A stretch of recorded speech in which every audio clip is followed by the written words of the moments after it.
ఒక్కసారి కొమ్మూరి గోల్డ్ కి కాల్ చేయండి. తాకట్లో ఉన్న మీ బంగారాన్ని విడిపించి మార్కెట్ ప్రైస్ కి వాళ్ళు కొనుక్కుని మిగతా డబ్బులు మీకు ఇచ్చేస్తారు. హలో అండి, అందరికీ నమస్కారం. నేను మీ Katta Karthik. Iran versus Israel America యుద్ధం. ఇది మామూలుగా తెలుగు సినిమా ఒక డైలాగ్ ఉంటుంది, అంతం కాది ఆరంభం అన్నట్టుగా ఈ యుద్ధం నడుస్తూ ఉంది. అంతం ఎక్కడో తెలియకుండా నడుస్తున్నటువంటి యుద్ధం ఇది. అంటే యుద్ధం స్టార్ట్ అయ్యి 11 రోజులు గడుస్తుంది. ప్రపంచం మొత్తం కూడా సంక్షోభంలో కూరుకుపోతా ఉంది. ఒకవైపు పెట్రోల్ డీజిల్ రేట్లు పెరిగిపోతున్నాయి. కొన్ని దేశాల్లో అయితే అసలు పెట్రోల్ డీజిల్ కొరతే వచ్చింది. ఎగ్జాంపుల్ బంగ్లాదేశ్లో పెట్రోల్ బంకులు మూతపడుతున్నాయట, పెట్రోల్ డీజిల్ దొరక్క. అంటే ధరలు పెరగటం పక్కన పెడితే అసలు దొరకని పరిస్థితి క్రియేట్ అవుతా ఉంది. మన దేశంలో పెట్రోల్ డీజిల్ కొరత లేకపోయినప్పటికీ గ్యాస్ కొరత మన వేధిస్తూ ఉంది. ఎందుకంటే హార్మోజ్ జలసంధిని ఇరాన్ మూసివేయటం, ఇరాన్ నుంచి రావాల్సినవి పైన గల్ఫ్ దేశాల నుంచి మనకి రావాల్సినటువంటి చమురు నిక్షేపాలు, గ్యాస్ మొత్తం కూడా ఆగిపోవటం, సప్లై ఆగిపోవటం ఫలితంగా అన్ని దేశాలు సఫర్ అవుతున్నాయి. మన దేశంలో కూడా గ్యాస్ ప్రాబ్లం వచ్చింది. ఇప్పటికే కమర్షియల్ గ్యాస్ సిలిండర్ల కొరత నడుస్తుంది అనేటువంటి చర్చ ఉంది. ఇప్పటికే బెంగళూరు లాంటి సిటీల్లో కమర్షియల్ గ్యాస్ ఇవ్వట్లేదు, కేవలం ఎమర్జెన్సీ ఉన్న హాస్పిటల్స్కి, స్కూల్స్కి మాత్రమే ఇస్తామని ఆ గ్యాస్ కంపెనీలు ప్రకటిస్తున్నటువంటి సందర్భం. ఇంకో పక్క రేట్లు విపరీతంగా పెరగబోతున్నాయి అనేటువంటిది. నిజానికి పెట్రోల్ డీజిల్ రేట్లు కనుక పెరిగితే నిత్యావసరాల ధరలు కూడా పెరుగుతాయి. సో ప్రపంచం ఎటువైపు వెళ్ళే అవకాశం ఉంది, యుద్ధానికి అంతం ఎక్కడ అనేది ఇక్కడ మాట్లాడుకునే ప్రయత్నం చేద్దాం. నాతో ఉన్నారు భారత ఆర్మీలో లెఫ్టినెంట్ జనరల్గా పనిచేసినటువంటి కమ్ముల రామచంద్రరావు గారు. సార్ నమస్కారం. నమస్కారం సార్. ఏం సార్, నేను ఇందాక చెప్పినట్టు అంతం కాది ఆరంభం అన్నట్టుగా యుద్ధం నడుస్తూ ఉంది. దాదాపు యుద్ధం స్టార్ట్ అయ్యి 11 రోజులు గడుస్తుంది. మొదటి రోజే ఖమేనీని చంపేశారు. అయినప్పటికీ కూడా ఇంకా యుద్ధం ఏ లక్ష్యాలతో కొనసాగుతుంది, దీనికి అంతం ఎక్కడ? ఫస్ట్లీ ఖమేనీని చంపినంత వెంటనే యుద్ధం ముగుస్తుందని ఎవరు అనుకోలేదు. అది సహజం కూడా కాదు, రైట్? ఎందుకంటే వాళ్ళ లక్ష్యాలు ఏమన్నారు క్లియర్ గా. యునైటెడ్ స్టేట్స్ 3 లక్ష్యాలు చెప్పింది. ఒకటి, వాళ్ళ దగ్గర ఉన్న యురేనియం నిల్వలు ఉన్నాయే, ఆ నిల్వలన్నీ వీళ్ళకి డిక్లేర్ చేయాలి. యురేనియం ఎన్రిచ్మెంట్ ప్లాంట్ ని సుమారు మూసివేసే పరిస్థితి తీసుకురావాలి. మూడోది, ఇన్స్పెక్షన్ కి రెడీగా ఉండాలి. నాలుగోది, రెజీమ్ చేంజ్ అని మార్చాలనేసి. ఈ 3-4 ధ్యేయాలు పెట్టుకున్నప్పుడు అవన్నీ సాధించే వరకు నేను కోట యుద్ధం కొనసాగుతుంది. ఈ నాలుగిట్లో యురేనియం ఎన్రిచ్మెంట్ ఒకటి, మిసైల్ సంగతి ఒకటి, ఈ 2 కంట్రోల్లోకి తేవచ్చు. కానీ రెజీమ్ ని పూర్తిగా మార్చాలనుకునేది ఇంకా కొంత టైం పడుతుంది. అంత ఈజీగా సాధ్యమయ్యేది కాదని నేను అనుకుంటున్నాను. సార్, ఇప్పటికే ప్రపంచ ఆర్థిక వ్యవస్థ మీద తీవ్రమైన ప్రభావం పడుతుంది. మనం వింటున్నాం చాలా దేశాల్లో పెట్రోల్ డీజిల్ కొరత ఆల్రెడీ స్టార్ట్ అయిందని, రేట్లు పెరుగుతున్నాయి. ఎలా అర్థం చేసుకోవాలి? ఎందుకంటే ఇప్పుడు రేట్లు పెరగడం కూడా సహజమే కదండి. ఎందుకంటే ఎక్కడైతే ఆయిల్ ప్రొడ్యూస్ అవుతుందో స్ట్రెయిట్ ఆఫ్ హార్మోజ్ నుంచి దాటనివ్వట్లేదు. ఆల్రెడీ ఏమన్నాడు, కొన్ని షిప్స్ ని పర్మిట్ చేస్తాను, కొన్ని షిప్స్ పర్మిట్ చేయను అనేసి, రైట్? ఆల్రెడీ ఒక 4 ఆయిల్ ట్యాంకర్స్ ని దెబ్బతీశారు. కనుక ఎప్పుడైతే ఈ ఆయిల్ అక్కడి నుంచి సరఫరా అవ్వదో, సుమారు అందులో 90% చైనాకి వెళ్తుంది. మనం కూడా అక్కడ స్ట్రెయిట్ ఆఫ్ హార్మోజ్ మీద చాలా ఆధారపడి ఉన్నాం. కనుక అక్కడి నుంచి ఆయిల్ రానప్పుడు వరల్డ్ అంతటికి ఖచ్చితంగా, అఫ్కోర్స్ ప్రస్తుతం మనం అనుకున్నది ఏంటంటే రష్యన్ ఆయిల్ మీద కూడా ఆల్రెడీ ఆకాంక్షలు విధించారు, రైట్? ఇవన్నీ విధించినప్పుడు వెనెజులా ఆయిల్ ఉంది, తర్వాత కొంత యుఎస్ ఆయిల్ అవి ఉన్నాయి అనుకోండి. కానీ మన ఈ west Asian countries, middle west Asian చూసుకుంటుంటే మనం ఈ అరబ్ కంట్రీస్ దగ్గర నుంచి ఎప్పుడైతే ఆయిల్ ని కంట్రోల్ చేస్తారో, రైట్, ప్రపంచంలో ఆయిల్ కొరత అవుతుంది. కొరత సాగినప్పుడు ఏమవుతుంది, ధరలు పెరుగుతాయి. సో ప్రస్తుతం మనం చూస్తున్న పరిస్థితి అదే. ఖచ్చితంగా ఇంకా ధరలు పెరిగే సూచనలు కూడా ఉన్నాయి. ఆల్రెడీ అఫ్కోర్స్ G7 నిన్న ఏం చేశారు, సుమారు ఒక వాళ్ళ స్ట్రాటజిక్ రిజర్వ్స్ కొంటుంటే అవి రిలీజ్ చేశారు. అవి రిలీజ్ చేయబట్టి డాలర్ విలువ పెరిగింది. అంటే ఈ పెట్రోల్ విలువ ఖరీదు ఏదైతే పెరిగిందో మళ్ళీ ఒక $20 ఎంతో తగ్గింది. కానీ ఆ స్ట్రాటజిక్ రిజర్వ్స్ అయిపోయాక మళ్ళీ తిరిగి మామూలే కదా.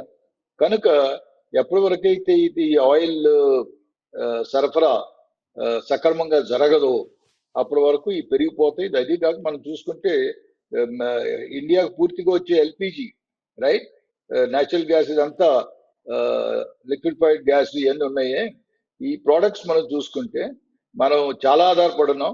కనుక ఇంకా కొన్నాళ్ళ వరకు ఎక్కడి వరకు అయితే యుద్ధం సాగదో కొంతవరకు ఈ కష్టాలు మనకి ఆ, ఉంటాయి. సరే మరి ఏంటి కాదు ఆల్రెడీ మన దేశంలో గ్యాస్ ఇబ్బంది వచ్చింది. ఆల్రెడీ బెంగుళూరులో చాలా హోటల్స్ కమర్షియల్ గ్యాస్ దొరక్క ఇబ్బంది పడుతున్నాయి. ఇది కాలక్రమంలో హోటల్స్ మూసివేద్దాకా పోవచ్చు అనేటువంటిది కూడా వినపడుతుంది. అంటే ఈ పరిస్థితి వస్తే హోటల్స్ మూతపడటం అంటే మన ఆర్థిక వ్యవస్థ చాలా దెబ్బతింటమే కదా! ఉద్యోగాలు పోవటమే కదా! ఎస్ కాదు, ఇప్పుడు ఎప్పుడైతే మనకి ఎకనామీ దెబ్బతింటుందో ఖచ్చితంగా మన ఓవరాల్ ఆర్థిక పరిస్థితి మాత్రం దెబ్బతింటం సహజమే. కానీ నేను అనుకోవటం ఏంటంటే Iran aim is very clear. Iran aim ఏంటి? ఏదో ఒక విధంగా యునైటెడ్ స్టేట్స్ మీద ఇజ్రాయెల్ మీద ప్రెషర్ తీసుకొస్తే అప్పుడు యుద్ధం ఒక విధంగా ఆపొచ్చు అన్న ఆలోచన కూడా అవును. వాళ్ళలో అవును. ఉంది. అవును. రైట్. మీరు సో ఆ అందుకని నేను స్ట్రాటజీ అనుకోవటం దేవానికి ఏంటంటే చెప్తున్నారు సార్. మీరు మాత్రమే చెప్తున్నారు. గల్ఫ్ మీద ఇరాన్ దాడి కరెక్ట్. చేయటానికి ఉన్న కారణం కూడా ప్రెజర్ పెట్టడమే. ఇది అమెరికాని, ఇజ్రాయెల్‌ని ప్రెజర్ పెట్టమని మీరు చెప్తున్నారు. అవును. సార్ మరి కాదు ఈ ఈ దీనికి అసలు అంటే మీరన్నట్టు ఇది ఇరాన్ ఒకవైపు స్ట్రాటజీగా వాళ్ళ ప్లే వాళ్ళు చేస్తున్నారు. ఇంకో పక్క ఇరాన్‌ని పూర్తిగా తమ చేతుల్లోకి తీసుకోవాలని అమెరికా కూడా ప్రయత్నం చేస్తుంది. ఇది అంత ఈజీగా జరిగే పరిణామం కాదని మీలాంటి వాళ్ళు కూడా చెప్తున్నారు. అది ఎప్పటిదాకా కొనసాగిద్ది? ఆ కొనసాగే లోపల పరిణామాలు ఎంత తీవ్రంగా ఉంటాయి?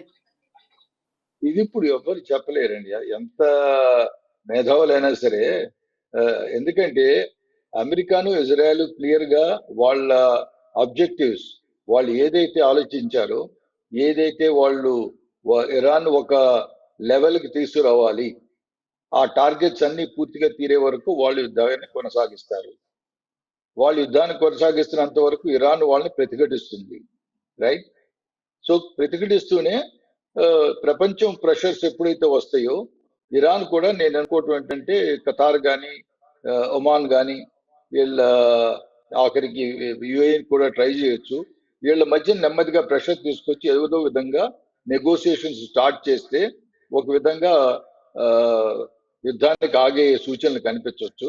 కానీ దానికి ఇద్దరు ఒప్పుకోవాలి. ఎవరు? అటు యుఎస్ ఇజ్రాయెల్ ఒప్పుకోవాలి, ఇటు ఇరాన్ ఇటు ఒప్పుకోవాలి. ఇరాన్ ఒప్పుకోవాలి. అన్నిటికన్నా రెండు పార్టీలు ముఖ్యమైనది ఒప్పుకోవాలి. ఇజ్రాయెల్. సార్ ఇంకో మాట కూడా చెప్పండి. ఇప్పుడు ఇరాన్‌ను అంటే ఇంత ప్రతిఘటన ఉంటదని ముందుగా అమెరికా ఊహించిందా? ఊహించని ప్రతిఘటన ఇరాన్ నుంచి ఎదురవుతుంది అనుకోవచ్చా? ఊహించింది. ఎందుకు ఊహించలేదు? ఇరాన్ ఖచ్చితంగా వాళ్ళ దగ్గర ఉన్న డ్రోన్స్, వాళ్ళ దగ్గర ఉన్న మిసైల్స్, బెలిస్టిక్ మిసైల్స్ ఇవన్నీ చూసుకుంటే ఖచ్చితంగా వాళ్ళతో టైం పడుతుందని యుఎస్ తెలుసు. మొదట ఊరికే అన్నాడు, ఓ 4 వారాలు 5 వారాలు అయిపోతుంది.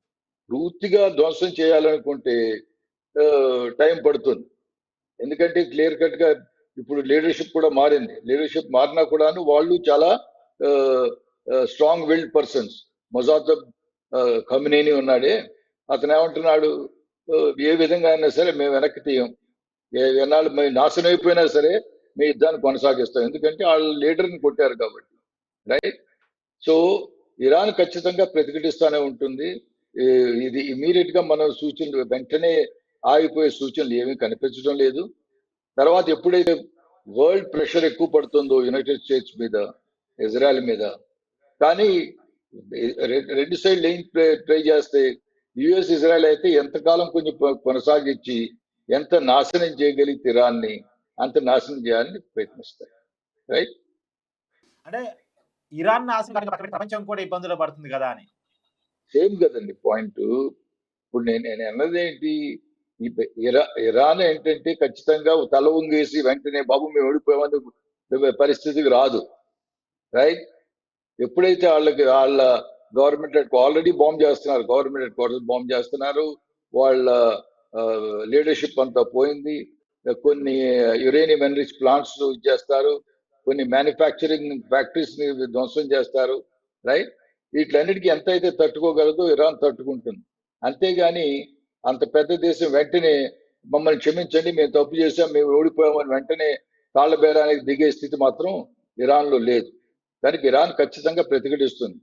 అందుకే ఇప్పుడు తిరిగి ప్రతి యునైటెడ్ స్టేట్స్ బేసిస్ అన్నిటి మీద ఒక దెబ్బ కొడుతుంది కదా. రైట్. ఇప్పుడు రీసెంట్ గా కొన్ని సూచనలు కనిపిస్తున్నాయి, కొన్ని బేసిస్ ఖాళీ చేస్తారా యునైటెడ్ స్టేట్స్ అన్న సూచనలు కూడా కనిపిస్తున్నాయి. కానీ అటు సైడ్ వాళ్ళు కూడా ఫ్రీగా కూర్చోలేదు కదా. యునైటెడ్ స్టేట్స్ ఇజ్రాయెల్ మనం ఆలోచిస్తే ఖచ్చితంగా వాళ్ళు అనుకున్న ప్రకారం ఇరాన్ ని ఒక విధంగా ధ్వంసం చేసి, ఇరాన్ సరిగా ఒప్పుకోకపోతే ఇరాక్ ని ఏ విధంగా అయితే నాశనం చేశారో సుమారు అదే పరిస్థితికి తీసుకొచ్చి అప్పుడు కానీ వీళ్ళు వదలరు. Thank you sir. Thank you. ఇది కమర్ రామచంద్రరావు గారి విశ్లేషణ.